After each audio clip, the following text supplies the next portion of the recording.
Hi. Morning. Camel. I've got a camel and I've got a tiger here. So what's the big difference between these two guys? The size and then where their teeth are. Yeah. So these guys have a huge teeth up here, and so that's going to be, and they're real sharp. So that's going to be good for grabbing and ripping stuff up, right? These guys, this isn't even their teeth. This is their nose bones, but these are their teeth at the bottom.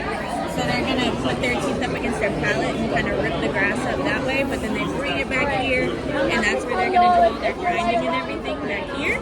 And so their teeth erupt over time. So as they're grinding their teeth and eating their food, they're going to wear their teeth down, and they've got to eat like that their whole life, so they need to replace those teeth. So their teeth are going to constantly erupt, whereas these guys just kind of get the teeth they're given, and if they crack, they crack. Oh. Which is unfortunate, but they make it work. Yeah. It's so thick that it's kind of hard to crack them. Yeah. And where are you from? I am from New Iberia. Oh, okay. Yeah, Good not job. far.